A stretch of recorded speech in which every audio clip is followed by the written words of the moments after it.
Bien, nuevamente buenos días. Hoy día 27 de octubre del 2020. Vamos a aperturar entonces la unidad número 4.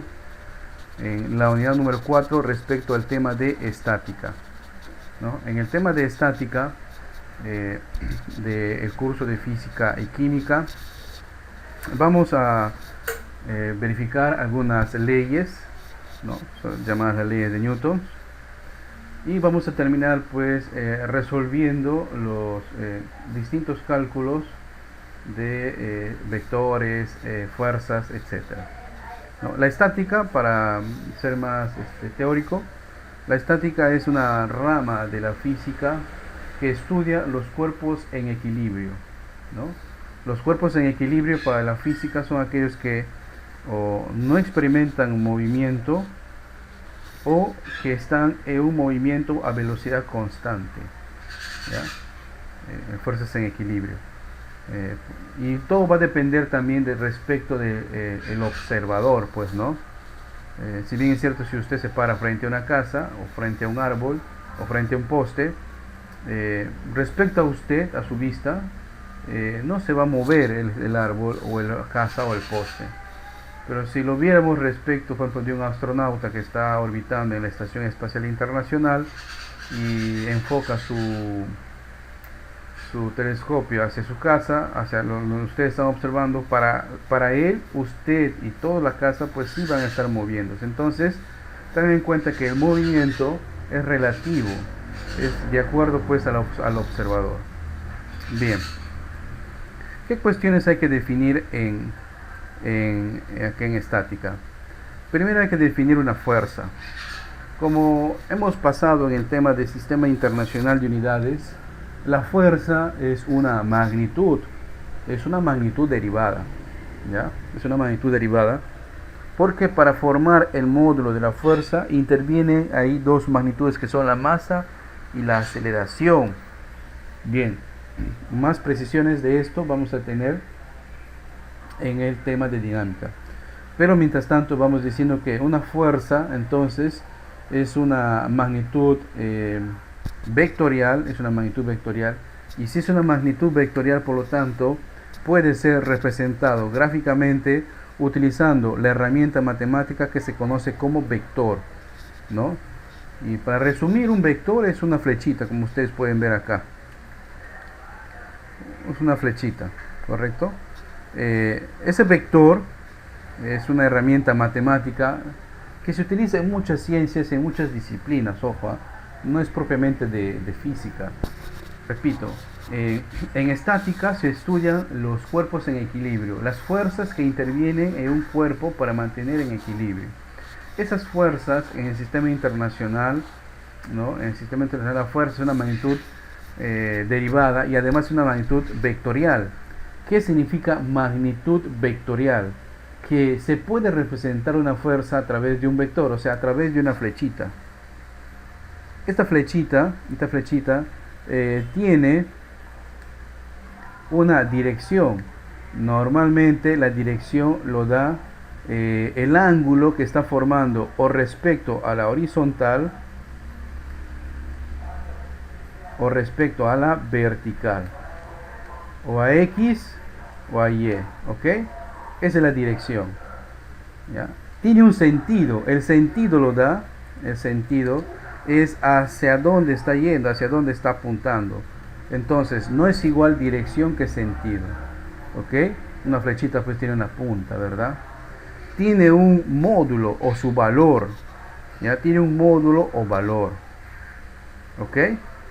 La fuerza en el sistema internacional se mide en newtons, ¿sí? Se escribe por la letra N, ¿ya? La fuerza en el sistema internacional se mide en newtons, se escribe con la letra N mayúscula. Muy bien, entonces resumiendo, la estática es una rama de la física que estudia los cuerpos o las fuerzas que intervienen en un cuerpo para mantener a esta en equilibrio, ¿ya? En equilibrio. Esas fuerzas, la fuerza propiamente dicho es una magnitud, correcto, vectorial y derivada. Si es vectorial, quiere decir de que se puede representar por un elemento matemático que en matemática se conoce como vector. Es una flechita, en realidad es un papel, en un papel se dibuja una flechita, es un vector. Les dije que los vectores son utilizados en muchas otras disciplinas, no solamente en la física, ¿ok? No solamente en la física, como por ejemplo en epidemiología se estudia, por ejemplo, los vectores, el vector dengue, alguna vez habrán escuchado. Entonces, si es un vector, tiene los siguientes elementos: origen, ¿no? De dónde nace, ¿no? De dónde nace, módulo, o sea, su valor, dirección, el ángulo que está formando respecto a la horizontal o a la vertical, y sentido, o sea, hacia dónde va. Entonces, desde acá queda zanjado de que dirección no necesariamente es igual a sentido, ¿ok? La dirección no es igual necesariamente a sentido, son distintos. Muy bien. Aparte, tenemos que en el sistema internacional, para medir la fuerza, tenemos el valor o la magnitud llamada newtons, ¿correcto? Newtons. Pero tenemos otros más. Al igual que para medir la masa tenemos el kilogramo, pero también tenemos otras medidas, ¿no? El gramo, ¿no? El microgramo, la tonelada métrica, etc. Para medir las fuerzas también tenemos acá una tablita, como ustedes pueden notar, en distintas unidades. El kilopondio, que se llama kp, que es el equivalente de un kilogramo fuerza, es un kilogramo fuerza. Y es el que naturalmente se utiliza y utilizamos nosotros en nuestro día a día, ¿no? Cuando vas a hacerte a medir tu peso, por ejemplo, en un triaje en medicina, a ver cuál es tu peso, dice, ¿no? 90 y tantos, 60 y tantos, 50 y tantos kilogramos. En realidad, kilogramos fuerza, ¿ya? Newtons, que es lo que se utiliza, es el oficial en el sistema internacional. Tenemos también que son las dinas, que se utilizan para medir fuerzas pequeñas, ¿no? Fuerzas pequeñas. Y tenemos en otro sistema, que es en el sistema inglés, tenemos el libra fuerza, ¿correcto? Libra fuerza, en el sistema inglés. Recuerden que en la masa en el sistema inglés se mide en libras, por lo tanto la fuerza se medirá en libras fuerzas, ¿ok? Y ahí tenemos la tablita para hacer conversiones. Por ejemplo, si queremos convertir de newtons a kilopondios, pues habría que multiplicar por 9,8, etcétera, etcétera. Ya vamos a ver en el transcurso de los ejercicios. Vamos a la parte teórica acá. Acá hay un caso de conversión, pero vamos a pasarlo, ¿ok? Bien. Ahora vamos netamente al tipo de estudios de vectores. Hemos convenido de que una fuerza puede ser representada por un vector, ¿ok? Una fuerza puede ser representada por un vector, ¿no? ¿Qué es un vector, profe? Bueno, para no ser muy abstracto, un vector es una flechita dibujada en un papel. Ese es entonces un vector. Entonces, para el tema de estática, representará una fuerza. Existen tipos de fuerzas. Tenemos las fuerzas concurrentes. Las fuerzas concurrentes son aquellas que se intersectan en un punto, ¿sí? Se intersectan en un punto. En algún punto se va a intersectar o se han intersectado. Esas son fuerzas concurrentes, ¿ok? Fuerzas concurrentes entonces son aquellas que se intersectan en un punto. Las fuerzas colineales son aquellos que están en la misma dirección, pero no en el mismo sentido. O sea, resumiendo, están en la misma línea. Fíjense aquí en estos ejemplos. Perdón. Fíjense acá en este ejemplo, ¿no? Que ustedes están observando. Las fuerzas colineales, miren, están en la misma dirección, o sea, están en la misma, coinciden en el mismo eje X, pero fíjense que están en sentidos contrarios. El vector A va hacia la derecha, igual que el vector C. En cambio, el vector B va hacia la izquierda. Son sentidos contrarios, pero esos tres vectores están en la misma línea, por lo tanto serán vectores o fuerzas colineales. Las fuerzas paralelas, en cambio, son aquellas que tienen la misma dirección, pero no están en la misma línea. Un ejemplo de estos podría ser las pistas, las calles, ¿no? Por ejemplo, la calle, vamos al centro de nuestra ciudad de Iquitos. La calle Próspero es paralela a la calle Arica, ¿correcto? Nunca se intersectan, nunca se cruzan. ¿cierto? Entonces eso nos da la idea de calles paralelas, vectores paralelos, o sea que están en la misma dirección, pero que pertenecen a líneas distintas, ¿ya? Pertenecen a líneas distintas. Obviamente su ángulo de dirección será el mismo, pero no están en la misma línea, a diferencia de las fuerzas colineales que veíamos en antes, ¿verdad? Para calcular vectores utilizamos varios métodos, entre estos métodos gráficos, como son el método del paralelogramo, como son el método del polígono.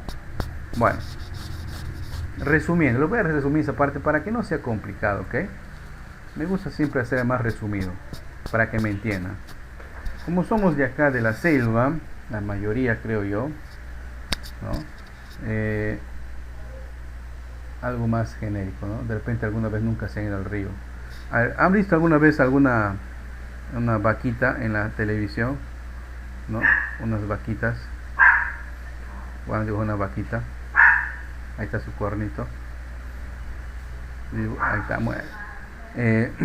Cuando tenemos una vaquita, y han visto de los ganaderos, cuando quieren pues llevarlo, lo que hacen es atan cuerdas, sogas a su cuerno, ¿verdad? Las atan y comienzan a guiar el movimiento de la vaquita, ¿cierto? Entonces este sujeto de acá va a tirar pues la cuerda por acá con una fuerza 1, y este sujeto de acá pues va a tirar la cuerda por acá con una fuerza 2. Pero la vaquita no va a irse ni para donde está el sujeto 1 ni el sujeto 2, pues va a tender a irse por otro lado, ¿verdad? Esa fuerza con la cual se está moviendo en una dirección esta vaquita se llama fuerza resultante. La fuerza resultante, como su nombre dice, es el resultado de sumar dos fuerzas, dos o más fuerzas, ¿ok? Dos o más fuerzas, ¿sí? Si nosotros llevamos este gráfico de la vaquillonita a un plano cartesiano, vamos a llevarlo a un plano cartesiano, y acá vamos a definir qué es un plano cartesiano, ¿no? Pues es una cruz, ¿correcto? Es una cruz. Ahí está. Donde el horizontal se conoce como X, el eje X, y el vertical Y. ¿Ok? Muy bien. Entonces, si representamos la fuerza 1, más o menos del origen, va a ser por acá. La fuerza 2, más o menos del origen, va a ser por acá. Y la fuerza resultante, que lo voy a hacer con otro color, más o menos va a ir por acá, hacia donde está yendo la vaquillonita, ¿correcto? Es la fuerza resultante. Conociendo la fuerza 1 y la fuerza 2, podemos observar que entre ambas fuerzas están formando un ángulo, ¿no? Vamos a llamar θ, un ángulo. Para calcular la fuerza resultante de dos vectores, siempre vamos a utilizar esta fórmula. La resultante será igual a la raíz cuadrada de la fuerza 1 al cuadrado más la fuerza 2 al cuadrado, ¿ya? Más el doble de la fuerza 1 por la fuerza 2 por el coseno del ángulo que están formando. Ahí está. Si ustedes van a revisar algún manual, algún material extra en internet, van a encontrar casos particulares, ¿no? Si la fuerza 1 y la fuerza 2 son perpendiculares, si la fuerza 1 y la fuerza 2 forman un ángulo llano, si están colineales. No, simplemente no se compliquen. Cuando nos pidan calcular la resultante de dos fuerzas, utilizamos esta fórmula, nada más, ¿ya? Fuerza resultante, ¿no? Fuerza resultante. Si nos piden calcular, no olviden, la fuerza resultante de dos vectores o dos fuerzas, que en este tema va a ser lo mismo, ¿ya? En este tema, hablar de vectores o hablar de fuerzas va a ser lo mismo. Si nos piden calcular la resultante o fuerza resultante de dos vectores, esa es la fórmula. Independientemente si el ángulo es 0, si es 180, si es 90, etcétera. Porque en los libros tienden a atomizar esto y a veces lo complican más, porque de esa fórmula van a derivar 1, 2, 3, 4 fórmulas más. No, simplemente es esa y se quedan con esa. ¿Ok? Bien. Ahora, ustedes se estarán preguntando, o se van a preguntar, profe, ¿eso es para calcular la fuerza resultante ¿correcto? La fuerza resultante de dos vectores. Ahí nos ponemos el ejemplo de la vaquillonita, ¿cierto? Ahora, ¿qué pasaría? ¿Qué pasaría si tendríamos no dos personas jalando de acá de la vaquillonita, ¿no? Sino que tendríamos otra persona más, ¿no? Otra persona más que está guiando. ¿Qué pasaría? Bien, cuando ya tenemos más de dos fuerzas, vamos a encontrar distintos métodos.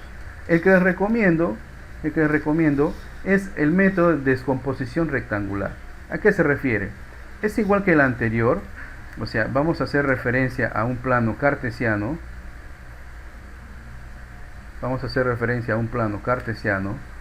Si digo plano cartesiano, quiere decir que hay un eje, ¿verdad? Eje X, que es el horizontal, y el eje Y, que es la vertical, ¿cierto? Muy bien. Entonces, aquí voy a representar la primera fuerza.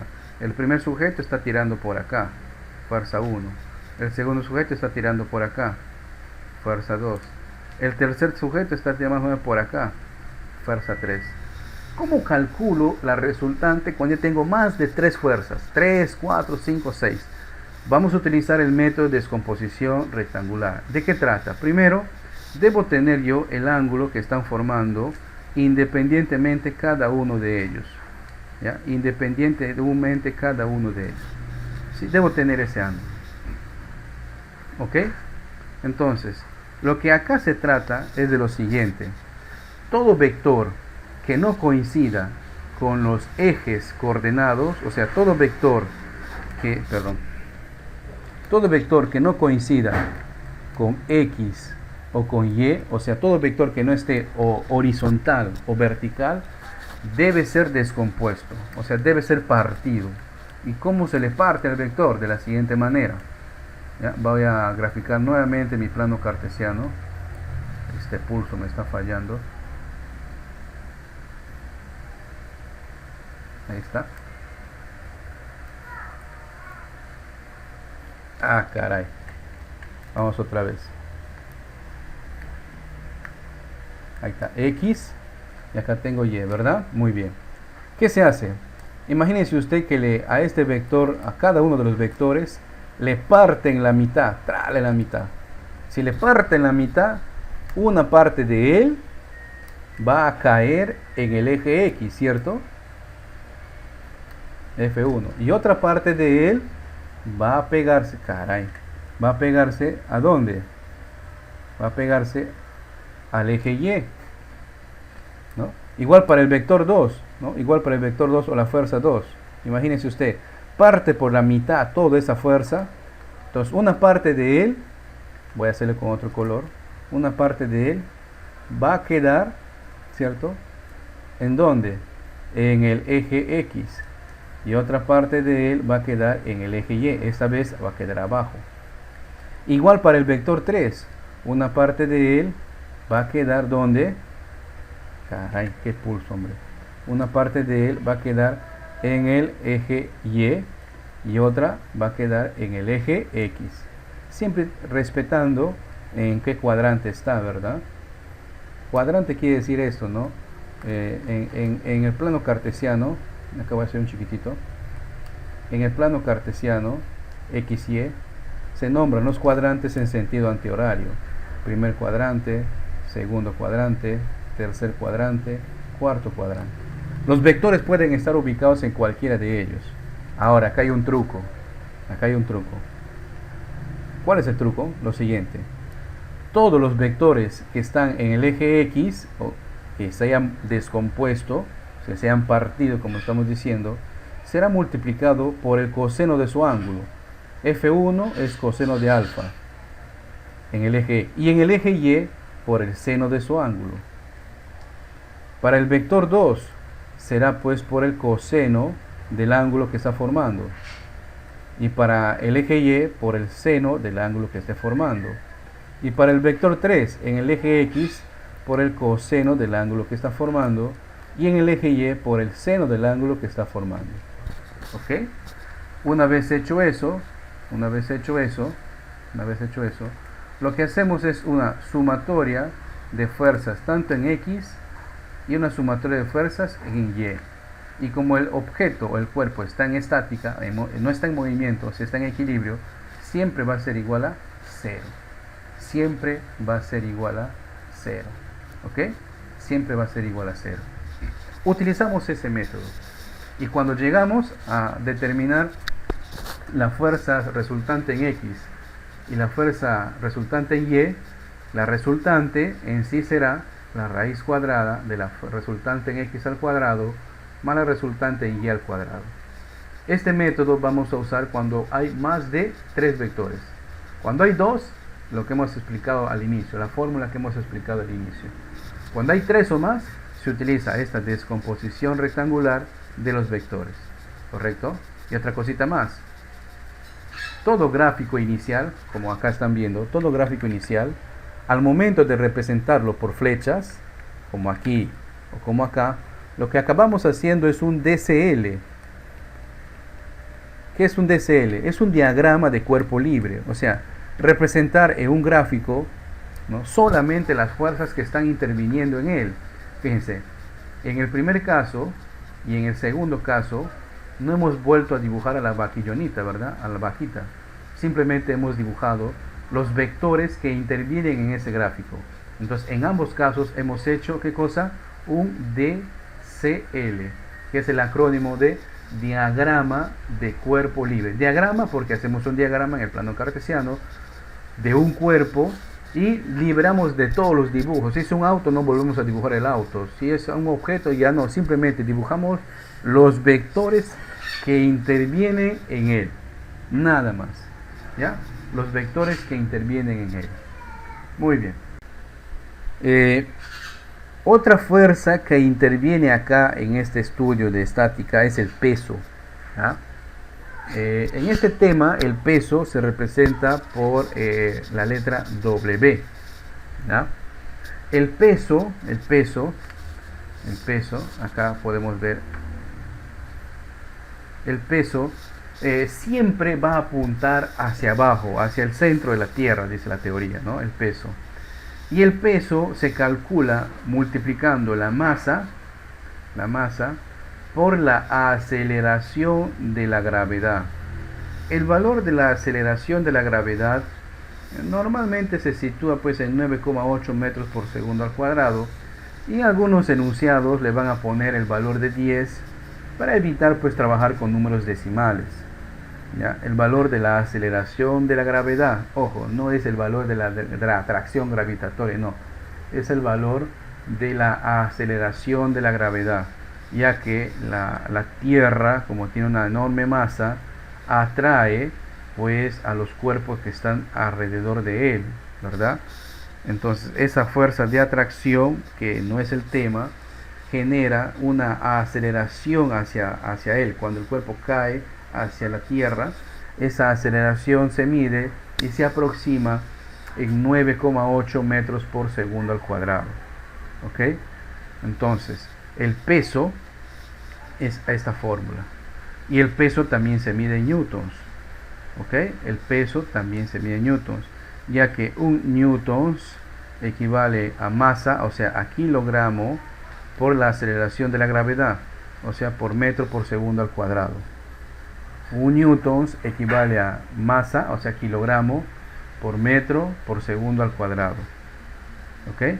El peso no va a apuntar hacia arriba ni hacia abajo, ni hacia la derecha ni izquierda. El peso siempre va a apuntar hacia abajo, siempre. ¿Ya? Entonces, cuando nos da un objeto que está suspendido y nos dicen la masa, entonces ya podemos nosotros calcular su peso, y ese peso siempre va a apuntar hacia abajo, siempre, ¿no? Bien. ¿Qué otra cuestión teórica? En los gráficos que nosotros vamos a ver, siempre vamos a anotar esto, ¿no? O una línea con tipo peinecito, o así con tipo peinecito, o por lo contrario así, ¿no?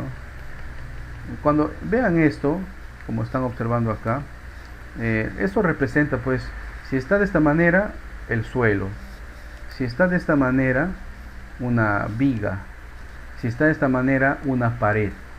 Entonces representa algo sólido, fuerte, macizo, donde se puede sostener, arrimar o apoyar un bloque. ¿Okay? No se confundan. En algunos libros que ya pues han tenido un mayor presupuesto para la impresión y más modernos todavía, van a notar pues que le dibujan muy bien una pared con sus ladrillitos, o le dibujan pues una columna, una viga, ¿no? Pero casi siempre vas a encontrar de esa manera, una línea con líneas paralelas entre pintaditas.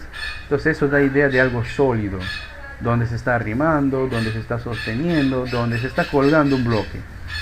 ¿Sí? Hay que tener en cuenta eso. Bien, otra cuestión teórica que es necesario en esta parte del curso es saber el nombre de los distintos materiales cuando son sometidos a fuerzas. Cuando nosotros jalamos o tendemos un cable, una soga, una cadena, ¿correcto? Esos cuerpos experimentan cuando están sosteniendo algo lo que se conoce con el nombre de tensión, y se representa por la letra T mayúscula en esta unidad. En este curso la letra T mayúscula significa tensión, ¿ya? Porque salir de esta unidad significa otra cosa. Tensión. ¿Y quiénes experimentan tensión? Los cables, las cuerdas, lo que llamamos nosotros soga, ¿verdad? Las cadenas, esos materiales experimentan tensión.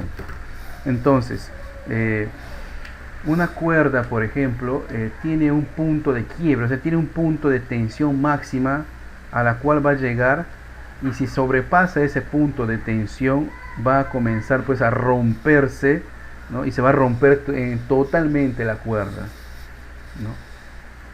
Toda cuerda que cumple ciertos estándares siempre va a tener la indicación por el fabricante de cuánta tensión soporta. Por ejemplo, ustedes han visto en algunos barcos o lanchas acá en la selva, se amarran casi siempre por cables de acero, ¿verdad? De metal, o sea, cables que están entrelazados y forman pues una gran hebra de hilo de acerado. Daría la sensación de que sería pues irrompible, pero cuando sobrepasan su tensión máxima que soportan, pues tengan por seguro de que van a romperse, ¿ya? Todas las cuerdas, las cadenas, los cables experimentan esa fuerza que se llama tensión. Muy bien, se representa por la letra T. La compresión. La compresión es la fuerza que experimentan los sólidos.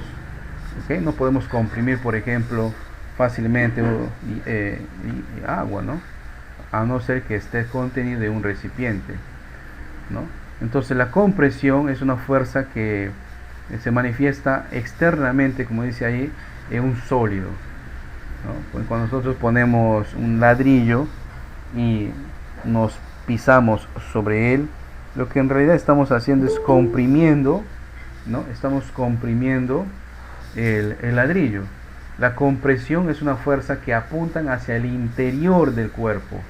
En cambio, la tensión es una fuerza que apuntan hacia el exterior, quieren salir del cuerpo. La compresión, lo contrario, apuntan hacia el interior del cuerpo, ¿sí? Entonces, todos los materiales también, por ejemplo, los materiales de construcción, tienen en los estándares una fuerza mínima de compresión, ¿correcto? Tiene que pasar esa prueba de calidad, donde garantice que cumple los mínimos estándares, por ejemplo, de la fuerza de compresión. Imagínese usted que les vendieran por ahí un ladrillo que no cumple esa mínima especificación, entonces solamente con los puños no se estarían rompiendo, no soportaría. Y en una construcción con ese tipo de material, pues sería muy peligroso, ¿verdad? Sería muy peligroso. Bien, esa es la fuerza de compresión. Y esa fuerza pues interactúan, apuntan siempre hacia el centro del material, ¿no? Apuntan siempre hacia el centro del material. La otra fuerza es la fuerza normal, y aquí vamos a hacer referencia a una de las leyes de Newton que nos dice que ante toda acción hay una reacción de igual intensidad pero sentido contrario, ¿no? La ley de Newton nos dice eso, ¿no? que ante toda acción hay una reacción de igual intensidad, pero sentido contrario. De igual intensidad, pero pues sentido contrario. Cuando tenemos un bloque o cuando ustedes están parados sobre el piso, su peso, ¿no? Su peso que ustedes pueden más o menos aproximar, su peso apunta hacia abajo. Y el motivo por el cual usted no se hunde dentro del piso es porque el piso está ejerciendo una fuerza normal que se llama reacción normal hacia usted, que va en sentido contrario hacia donde está apuntado su peso, ¿no?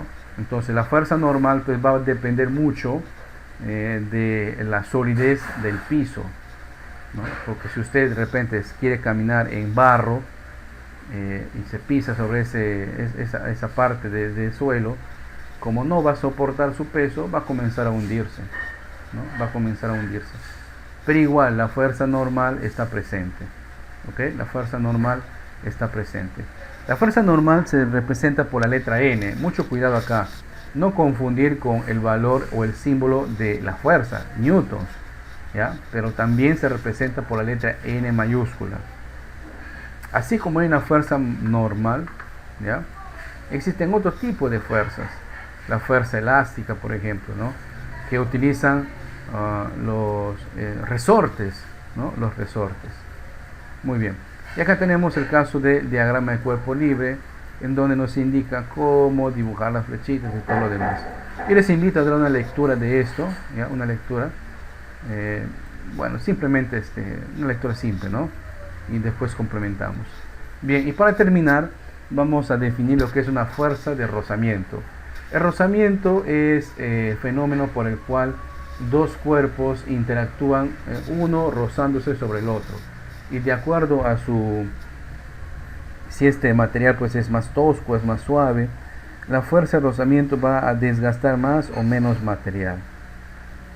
Entonces, si el peso apunta hacia abajo, como ustedes están viendo en esta gráfica, la fuerza normal apuntará hacia arriba. La ley de Newton: ante toda acción hay una reacción de igual intensidad, sentido contrario. Si tengo una fuerza que está jalando, acá pueden observar que está jalando, el movimiento va de izquierda a derecha, entonces lo que está impidiendo o lo que impide o lo que quiere impedir que el cuerpo, el bloque en este caso, comience a moverse, es esto, ¿no? La fuerza de rozamiento. La fuerza de rozamiento tiene un valor realmente, ¿no? Por ejemplo, cuando usted va a comprar papel lija en la ferretería, le van a vender pues con ese valor, ¿no? La fuerza de rozamiento. Más que todo, su coeficiente de rozamiento. Si es que hay una fuerza de rozamiento, entonces va a existir esto. Va a existir un coeficiente de rozamiento, ¿ya? Si es S, si termina en S, es estático. Y si es K, si termina en K, si es S, es cinético. Y si es K, es estático. ¿Ok? Si es K, es estático. No, profe, ¿cuándo utilizo el cinético? Cuando el bloque está en movimiento. Profe, ¿cuándo utilizo el estático? Cuando el bloque está en o sea, no se mueve, ¿ya? Para nuestro caso, este va a ser lo que vamos a trabajar. La fuerza de rozamiento estático. Muy bien. Hasta ahí, ¿alguna pregunta? Y me olvidaba. El momento de una fuerza, que es lo que vamos a ver, los cálculos también, tiene una sola fórmula, nada más. Que en resumen es el fenómeno que ustedes ven pues en las bisagras, en una puerta, un sub y baja, si ustedes alguna vez lo han visto. Ahí se experimenta este tipo de fuerzas, ¿no? Momento de una fuerza. Los vamos a ver más a profundidad cuando resolvemos los casos o los ejercicios del libro de trabajo.